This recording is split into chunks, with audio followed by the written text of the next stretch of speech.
साथियों, पंजाब हरियाणा बॉर्डर पर किसानों का आंदोलन चल रहा है और वे किसान अपने ट्रैक्टर ट्रॉलीज के साथ दिल्ली आना चाहते हैं। इसमें अधिकांश या सभी किसान पंजाब के हैं और वे लोग एमएसपी की लीगल गारंटी चाहते हैं।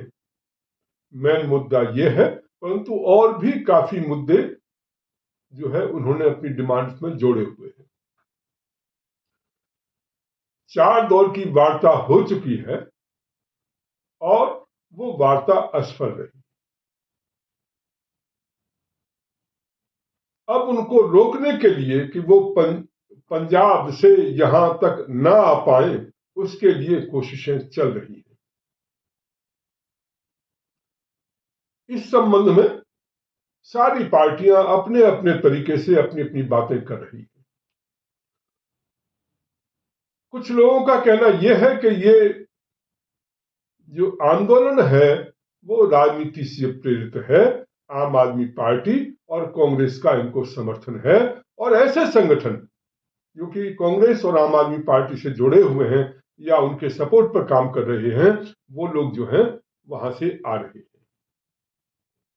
दूसरी तरफ आरोप यह है कि मोदी सरकार किसानों की बात नहीं सुन रही है और उन पर जो है बल का प्रयोग कर रही है और उन्हें दिल्ली आने का अधिकार है, दिल्ली आने देना चाहिए, परंतु वो आने नहीं दे रही है। और मोदी सरकार के द्वारा जो एमएसपी का जो इशू है, जो उसकी लीगल गारंटी, कानूनी गारंटी के बारे में जो मांग है, उसको पूरा नहीं कर रही है, इसलिए ये बात उठी है।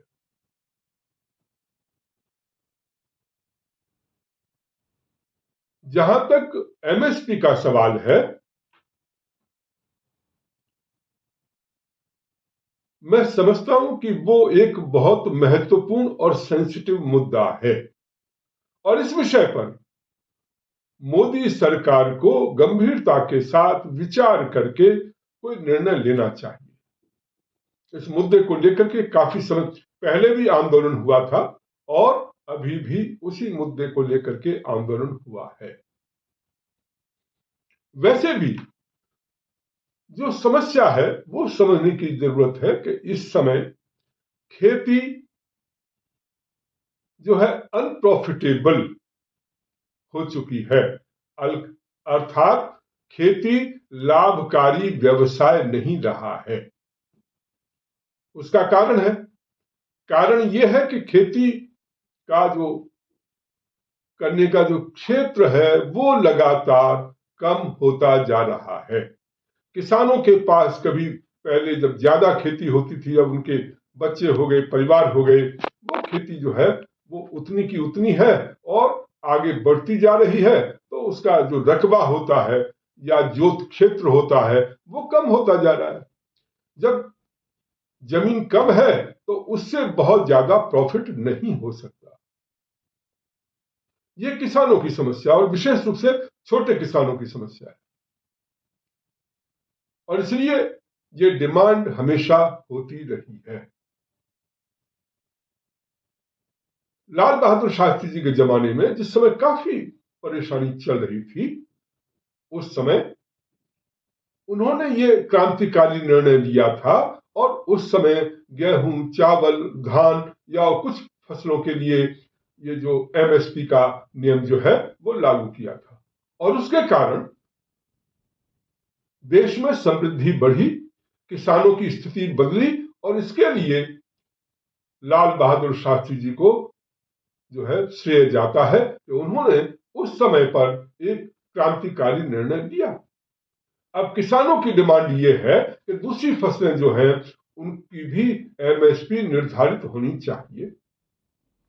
सरकार जो है उससे पीछे हटने की कोशिश कर रही है या वो अभी उनके अपने आर्गुमेंट्स हैं कि भाई ये संभव नहीं है, इतनी फसलों के लिए दिया नहीं जा सकता, या उसका विपरीत प्रभाव आर्थिक स्थिति पर पड़ेगा।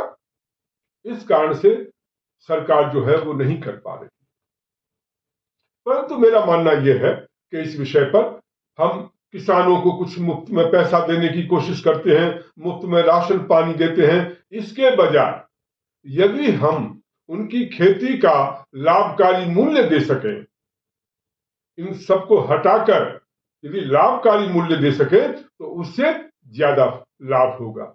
वो अपने पैरों पर खड़े होंगे, समृद्ध होंगे और उनको इस ढंग से भीख पर या जो जिस ढंग से भीख दी जा रही है उस पर उनको आश्रित होने की आवश्यकता नहीं होगी। इसलिए सारी पार्टियों को, क्योंकि अलग अलग प्रदेशों में अलग अलग पार्टियों की सरकार है, केंद्र में अलग है, दूसरी जगह अलग है, सभी पार्टियों को मिलकर के और सभी सरकारों को मिलकर के इस विषय पर एक सहमति डेवलप करके और किसानों से वार्ता करके, केवल पंजाब के किसान नहीं पूरे देश के किसान जो संगठन है उनसे बात करके इस विषय पर कोई सहमति बनानी चाहिए, जिसके आधार पर किसानों को एमएसपी मिल सके, लाभकारी मूल्य मिल सके और खेती जो है एक लाभकारी व्यवसाय जो है वो जो है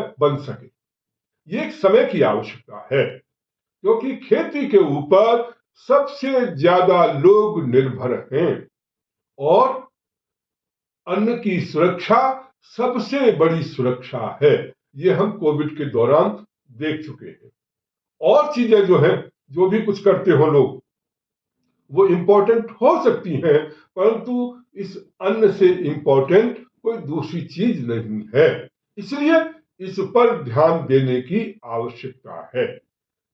और केवल एमएसपी की बात नहीं कर रहा, और भी खेती को लाभकारी बनाने के जो भी तौर तरीके हो सकते हैं वो हमें या सरकारों को अपनाने चाहिए।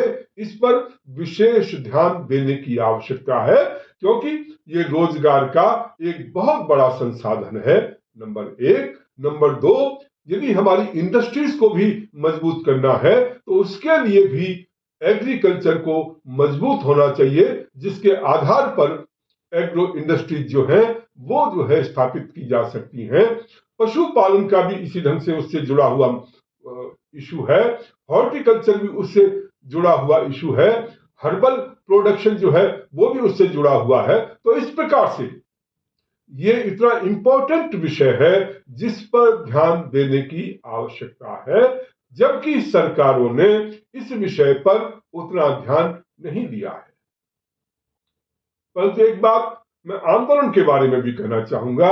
जिस प्रकार से वहां के किसान जो आंदोलन करना चाह रहे हैं, जिस ढंग से आ रहे हैं, जिस ढंग की तैयारियां कर रहे हैं, ट्रैक्टर्स को मॉडिफाई किया हुआ है, तो जिसमें जो है आप टीयर गैस या गोली या जो भी कुछ चलाओ तो जैसे उसको बाकायदा एक बंकर की तरह बना दिया गया है। जेसीबी लेकर के और दूसरी मशीनें लेकर के, खुदाई की मशीनें, दूसरी मशीनें लेकर के वो चल रहे हैं बंकर्स को हटाने के लिए या पत्थरों को हटाने के लिए और किसी को हटाने के लिए। वो उन्होंने उनकी व्यवस्था की हुई है।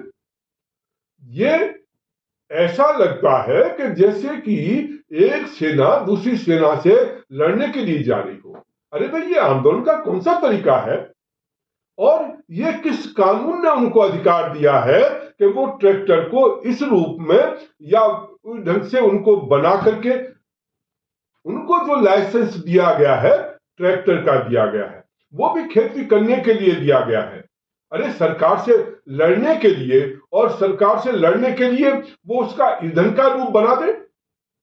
इसके लिए सरकार को कोई सख्त कानून लाना चाहिए कि इस ढंग से जो लोग करते हैं उनके खिलाफ उनके जो वाहन है वो सीज किए जाए, उनसे रिकवरी की जाए, यदि बैंक से लोन दिया गया है उसको खत्म किया जाए। आपको ध्यान होगा जब कनाडा में वहां के किसानों ने हाईवे जाम किया था तो वहां की सरकार ने किस तरीके से उसको सख्ती के साथ कुचल दिया था।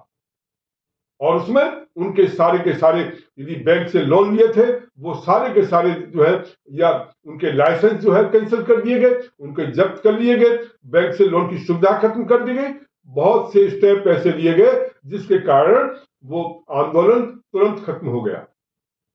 यहां पर मेरा कहना यह है, आप आंदोलन करिए पर आंदोलन तरीके से करिए। ऐसा नहीं हो सकता कि आप जो है आंदोलन अपनी मर्जी के अनुसार करें।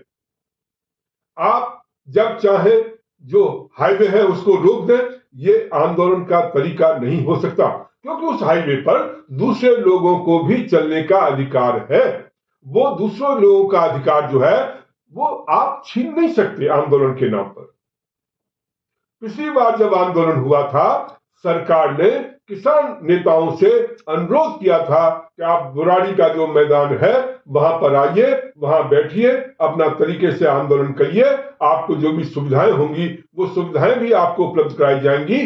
परंतु उन्होंने रोड जाम किया, रोड को छोड़ करके नहीं आए और उस ढंग से पूरी दिल्ली को जो है उन्होंने तबाह कर दिया। आप आंदोलन करने का तो अधिकार है, परंतु आप आंदोलन की आड़ में आप जो है दिल्ली को तबाह करना चाहें, दूसरे नागरिकों को जो है बर्बाद करना चाहें, कारखानों को खत्म करना चाहें, दूसरों की आजीविका जो है उस पर लात मारना चाहें, तो वो सरकार को किसी कीमत पर नहीं होने देना चाहिए। नहीं तो सरकार होने का मतलब क्या है? एक ग्रुप खड़ा होता है, उसके पास कुछ ताकत है तो वो जो चाहे सो कर ले। ये जो आंदोलन का शुरू, यदि वो आते हैं आए, दिल्ली में आए, जितनी संख्या में आना चाहे आए, परंतु वहां जो पुलिस है, लॉ एंड ऑर्डर जो एजेंसी जो देखती हैं, उनके अनुसार या उनके जो कानून व्यवस्था है उसको ध्यान में रखते हुए उनको अपना आंदोलन करना चाहिए। ये जो तरीका चल रहा है कि बिल्कुल जहां चाहेंगे वहां जाएंगे, जहां चाहेंगे उसे खोद देंगे, जहां चाहेंगे उसको बर्बाद कर देंगे, ये जो तरीका चल रहा है, हथियारों को लेकर के चल रहे हैं, बड़ी बड़ी मशीनों को लेकर के चल रहे हैं, तो ये तरीका आंदोलन करने का नहीं है। ऐसा लगता है कि आंदोलन की आड़ में कुछ असामाजिक तत्व वो उस पर हावी हो चुके हैं और वो सरकार को इस स्थिति में लाना चाहते हैं जिससे कि कन्फ्रंटेशन हो। इसलिए मैं सरकार से यह भी अनुरोध करना चाहता हूं कि वो जल्दी से जल्दी ऐसे कानून बनाए कि इस ढंग से जो आंदोलन करने की कोशिश करते हों, इस ढंग से ट्रैक्टर्स को मॉडिफाई करके या बड़े वाहन लेकर के या दूसरी चीजें जो काटने के लिए उनको जो है किसी भी कीमत पर अलाउ नहीं किया जाए, क्योंकि ये आंदोलन का तरीका नहीं हो सकता, न होने देना चाहिए, क्योंकि इससे जो है अराजकता पैदा होती है। राष्ट्रवादी पार्टी किसानों की जो जेन्युइन डिमांड है, जो एमएसपी के जो मुद्दे हैं, उस पर राष्ट्रवादी पार्टी उनके साथ खड़ी है और केंद्र सरकार से मांग करती है कि उसके लिए आप एक्टिव होकर, वैसे तो आपको पहले ही इसके विषय में कर लेना चाहिए था, परंतु अभी तक नहीं किया गया, तो ये करना चाहिए और जल्दी से जल्दी करना चाहिए। इसके विषय में कोई न कोई निर्णय होना चाहिए। परंतु किसान नेताओं से भी मैं कहना चाहता हूं कि यह तरीका आंदोलन का नहीं हो सकता, इस ढंग से आंदोलन नहीं किए जा सकते, ना इस ढंग से आंदोलन की अनुमति दी जानी चाहिए। यदि यह तरीका आंदोलन का होगा तो ये अराजकता को पैदा करता है, ये लॉ एंड ऑर्डर की स्थिति को पैदा करता है। पिछली बार हमने दिल्ली में देखा था कि किस ढंग से दिल्ली में अराजकता पैदा की गई थी। लाल किले पर किस ढंग से तिरंगे झंडे को गिराकर एक खालिस्तानी झंडा लगाया गया था। तो उस ढंग का जो रूप है आंदोलन का, उसका राष्ट्र निर्माण पार्टी समर्थन नहीं करती और इसके लिए जो भी आवश्यक कदम हो केंद्र सरकार को और राज्य सरकारों को उठाने चाहिए, जिससे आंदोलन शांतिपूर्ण ढंग से हो सके, उसमें कोई प्रॉब्लम ना आए और उनकी बातों को सरकार जो है, यदि उनकी बातें सही हैं, वाजिब हैं, तो उन पर सरकार को सही ढंग से सोच करके जल्दी निर्णय करना चाहिए। और जो एमएसपी का मुद्दा है वो किसानों के हित में है, किसानों के लिए महत्वपूर्ण है, देश के हित में है, देश की जो सुरक्षा व्यवस्था है उसके हित में है। यदि हमारी अन्न सुरक्षा जो है वो खत्म हो जाती है, हमारी जो जनसंख्या है उसको देखते हुए ये बहुत जरूरी है कि हम उसको बनाए रखें।